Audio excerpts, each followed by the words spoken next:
I was just watching a congressman from the U.S. today claiming that the critics of Biden after the last debate are ableist. Well, I don't even know what to think about that. It's like, I see. So now here's your theory. Your theory is that it doesn't matter whether the president of the United States is able, because all discrimination between being able and unable is a form of prejudice. And that even applies with regards to the president of the United States. And so that means that all the people who are concerned that there might be something astray with him cognitively, that we're being lied to about at a level that's almost inconceivable, are now equivalent to like KKK racists from the 1940s. And that's your argument. And by the way, in relation to the same critique of his vice president, should you dare to criticize Kamala Harris, you are de facto a racist.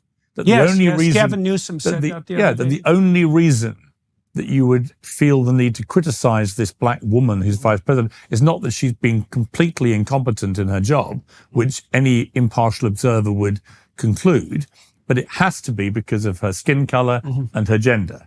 And even though that's why she was put in the damn position to begin with. Joe Biden said publicly, I want a black woman.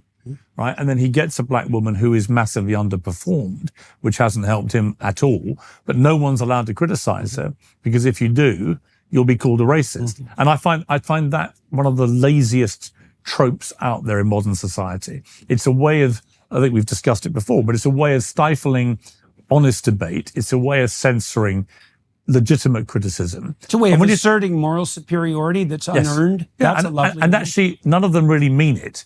I mean, it is the genuine epitome of virtue signaling. What they're really, I mean, I remember for example, I remember when the George Floyd murder happened, and it was a horrific incident, of course.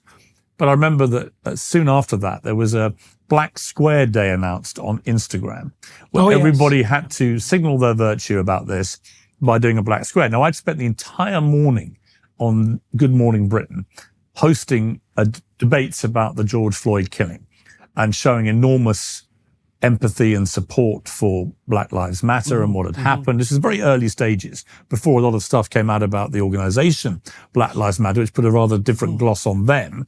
But the principle that, this had been a terrible killing, that this man should never have been killed, that it was possibly racially motivated, all that kind of stuff. I was debating this with an absolutely open mind and being very empathetic to all these arguments. But I didn't do my black square on Instagram. And my sons got in touch with me and said, Dad, you got to do your black square. I went, why? We're getting criticized because you haven't done it. And I actually had posted a picture of a bottle of rosé wine, because I was having one in my local square. And I hadn't given any thought to the rule that I had to signal my virtue about this thing. And I then got absolutely annihilated by people saying, how dare you do this? Where is your black square? And I remember thinking, but all of you are going to go right back tomorrow morning to posting inane, self-aggrandizing photographs of yourselves on beaches or in nightclubs or in Ferraris or whatever.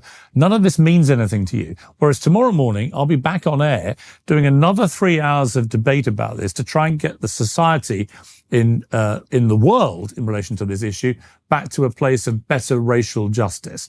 Now, which one is going to have a better effect on influencing people's minds? There you go, be an ableist again. Right, and that's the point, is that I found it such a trite and kind of pointless example of this cult of virtue signaling. It's worse than that. So I just finished a book, which is going to be published in November, and I walked through a sequence of biblical stories trying to explain what they meant psychologically. And I spent some time on the book of Exodus for obvious reasons. And there's a commandment in there that people misapprehend. So I think it's the third commandment. Don't use God's name. Thou shalt not use the Lord's name in vain. And people think that means don't swear or curse. And it sort of means that. There's a peripheral meaning that is associated with that casual use of the sacred, let's say. But that isn't what it means. It means don't claim divine virtue when you're working for your own purposes.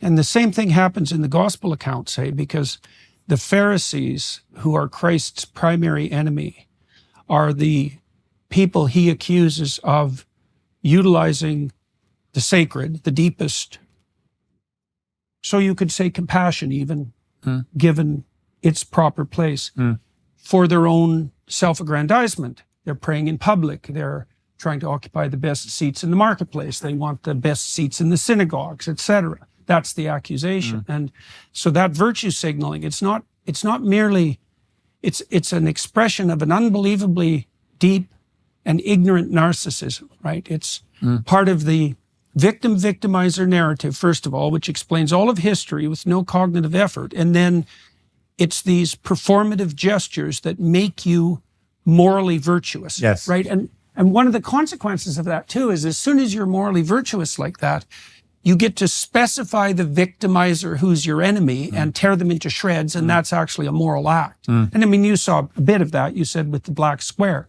Yeah. But it's an unbelievably pathological